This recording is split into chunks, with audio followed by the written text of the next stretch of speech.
vide. Par contre, ici, vous avez une photo assez intéressante qui montre une des cours du Louvre avec des gens qui cultivent. La mairie de Paris va autoriser les Parisiens à faire pousser tout ce qu'ils peuvent dans différents jardins de la ville et également donc autour du Louvre, puisque, encore une fois, les restrictions sont telles que les Parisiens, bien sûr, utilisent beaucoup de ce qu'ils peuvent pour faire pousser. On élevait également beaucoup de lapins dans les appartements parisiens. On a mangé beaucoup de lapins pendant la guerre. Et donc, au bout du jardin des Tuileries, le jeu de paume, le jeu de paume, qui est une dépendance du Louvre à cette époque, administré par une femme qui est donc le bras droit du conservateur du Louvre. Et c'est là que les Allemands vont stocker les œuvres d'art volées aux Juifs pendant l'occupation. Une petite partie également dans certaines salles du musée du Louvre, mais une grande partie ici.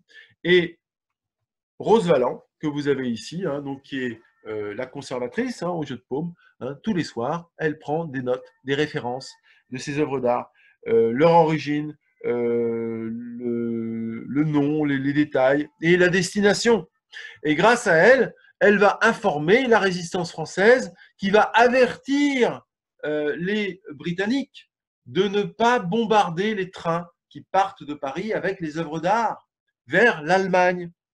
Et donc, bien sûr, quand les Américains arriveront à Paris, elle se mettra en rapport avec ce qu'on appelle les Monuments Men, qui vont donc être chargés de récupérer les œuvres d'art volées. Et une grande partie des œuvres d'art reviendront en France et seront données à leurs anciens propriétaires ou descendants. Grâce à elle, environ 60 000 œuvres d'art sur les 80 000 au total vont revenir en France.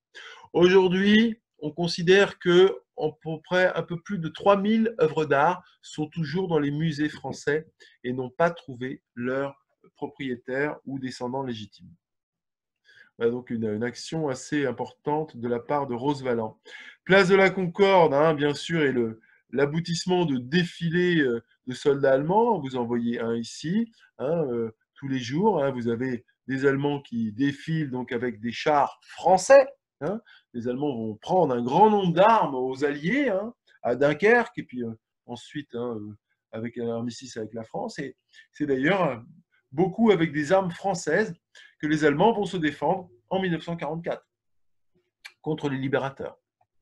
Et là, vous avez une relève de la garde devant l'hôtel de Crillon, qui est utilisé pour siège du Grand Paris en premier, et ensuite, après son passage à l'hôtel Meurice, le Crillon va être utilisé par les officiers allemands de haut rang qui sont de passage à Paris, et également pour les jurés des tribunaux militaires allemands qui se trouvent juste à l'angle rue Boissy d'Anglas, juste à côté de l'ambassade américaine.